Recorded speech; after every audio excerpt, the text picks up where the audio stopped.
Tech news.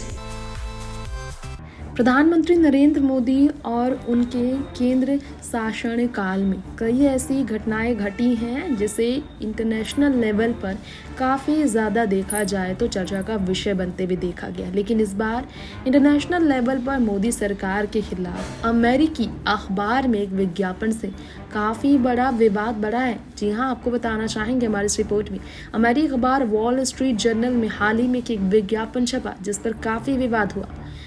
विवाद इसलिए हुआ क्योंकि विज्ञापन में वित्त मंत्री निर्मला सीतारमण सुप्रीम कोर्ट के जजों, प्रवर्तन निदेशालय और देवास एंड ट्रिक्स मामले से जुड़ रहे अन्य अधिकारियों को वांटेड बताते हुए उन पर प्रतिबंध लगाने की मांग की गई है।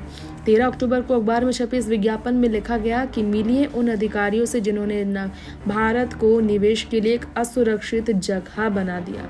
इसमें 11 लोगों पर प्रतिबंध लगाने की मांग की गई है और विज्ञापन का शीर्षक मोदीज मैग्निफिसेंट 11 दिया गया। ऐसे में साल 2016 के ग्लोबल मैग्निफिसेंट कानून के तहत उन विदेशी सरकार के अधिकारियों पर प्रतिबंध लगाया जाता है जिन्होंने मानवाधिकार उल्लंघन किया हो। अमेरिकी सरकार के अनुसार इसे लेकर मोदी सरकार को घेरा गया।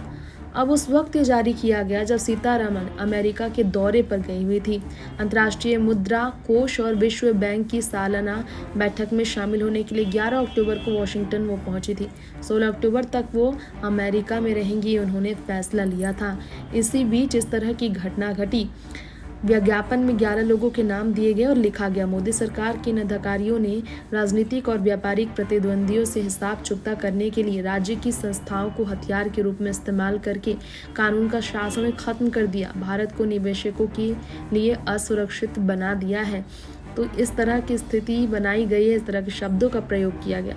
साथ में लिखा गया हम अमेरिकी सरकार से मांग करते हैं कि वो global magnificent human rights accountability act के तहत इनके खिलाफ आर्थिक और वीजा प्रतिबंध लगाएं।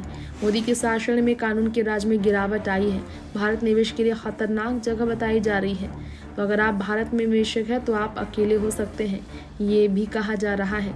अब इससे काफ़ी ज़्यादा स्थिति खराब हुई, लोग काफ़ी हैरान भी हुए हैं, जिस पर तरह तरह की टिप्पणियां भी सामने आ गई है। स्टेटमेंट लोगों ने अलग अलग तरीके से दिया है और इस पे लेकर जॉर्ज लैंड्रिथ ने कहा, ये देखिए किस तरह के स्टेटमेंट्स सामने आ रहे हैं और भारत देश की स्थिति पर क्या क्या कहा जा रहा है। कंचन गुप्ता ने अमेरिका को खूब लताड़ा इस तरह के स्टेटमेंट लिखने पर और कहा कि अमेरिकन इस तरह से टारगेट कर रहे हैं इंडिया को, भारत की सरकार को, जिससे बहुत ख़राब है। इसे पत्रकारिता नहीं कह सकते हैं, ये कहा जा रहा है। अमजद की तरफ से कहा कि ये पत्रकारिता नहीं है, ये बहुत ही ख़राब स्टेटमेंट है। टेक न्यूज़ से तृप्ति की रिपोर्ट।